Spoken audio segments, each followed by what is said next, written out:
සාමාන්‍යයෙන් අපේ ජීවිතේ මොනවා හරි දෙයක් නැති වුණාම තමයි ඒකේ අපිට ගොඩාක් තේරෙන්නේ. අපි හැමෝම සම්පත් කිව්වම හිතන්නේ බැංකු ගිණුමක තියෙන සල්ලි, රන් ආභරණ ඒව නැත්නම් අප පාවිච්චි කරන යාන වාහන ගැන. හැබැයි අපි හිතන්නේවත් නැති අපේ ඇස්මන අපිටම දිය වෙලා යන ඉතාමත්ම වටිනා සම්පත් කිහිපයක් අප සතුව තිබෙනවා. අද මම කැමතියි ඒ ගැන ඔබත් එක්ක කතා කරන්න. ලොවම එක මිටට අපට නොපෙනෙන ලෙස වැෑවෙන පළමු ධනය තමයි කාලය කියන්නේ. ඇත්තටම අපි කාලය කියන සම්පත කළමනාකරණය කරනවාට වඩා කරන්නේ කාලය විනාශ කරන එක. හිතන්න දවසකට අපිට ලැබෙන්නේ තප්පර 86400ක් විතරයි. මේක හරියට බැංකුවකින් දවසකට අපේ ගිණුමට දාන සල්ලි වගේ.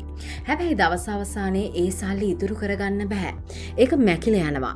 අද කාලේ අපේ කාලයේ සූක්ෂම විදිහට සොරා ගන්න එකම භාණ්ඩය තමයි අපගේ දුරකථනය.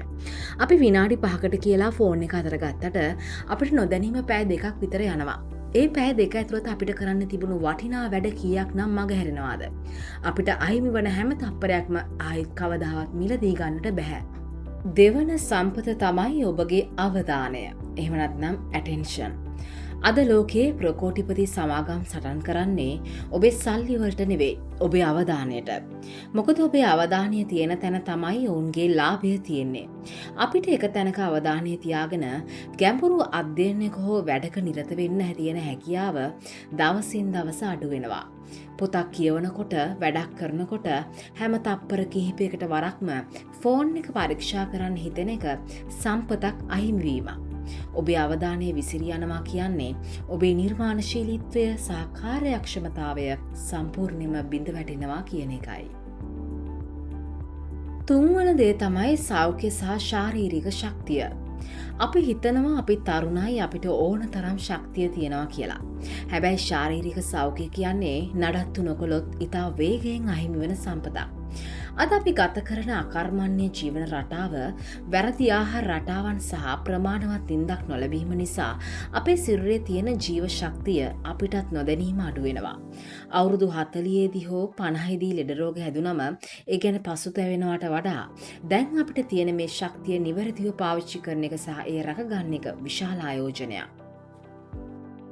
හතරවන දේ තමයි මානසික නිහඬතාවය සහ විවේකය. අපි හැමෝම ඉන්නේ තොරතුරු අධික ලෝකයක. උදේ ඇහැරුණු වෙලාවෙ ඉඳන් රෑ නිදාගන්න කල් අපේ මොළයට මොකක් හරි තොරතුරක් ගලාගෙන එනවා. මේ නිසා අපේ මනසට අවශ්‍ය නිහඬතාවය අහිමි වෙලා.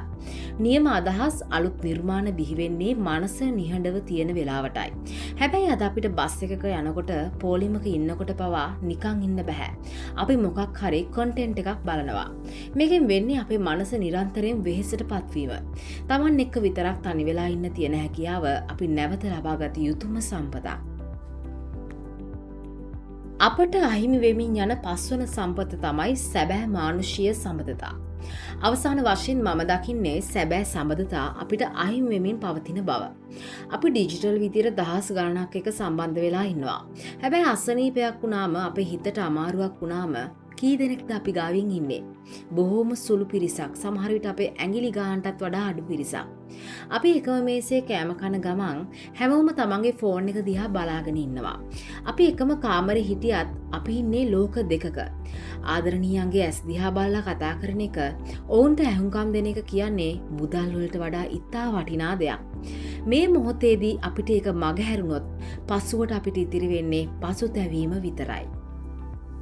ඉතින් මේ කතා කරපු සම්පත්, කාලය, අවධානය, සෞඛ්‍ය, නිහඬතාවය සහ සමදතා මේවා රැකගන්න එක ඔබේ වගකීමක්. අදින් පස්සේ දවස අවසානයේ මම අද මගේ වටිනාම සම්පත් ටික පාවිච්චි කළේ කොහොමද කියලා පොඩ්ඩක් ඔබ හිතලා බලන්න පුරුදු වෙන්න. සමහර විට ඔබට පුළුවන් වෙයි අද රැට ෆෝන් එක පැත්තකින් තියලා තමන්ගේ මව, පියා හෝ සහකරුවෙක් ටිකක් වැඩිපුර කතා කරන්න. එහෙම නැත්නම් හෙට උදේට පොඩි ව්‍යායාමක නිරත වෙන්න.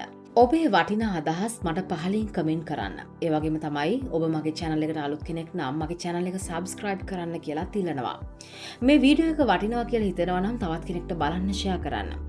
නැවත හමු වෙමු. එතෙක් ඔබට නිරෝගී සුබ දවසක් ප්‍රාර්ථනා කරනවා.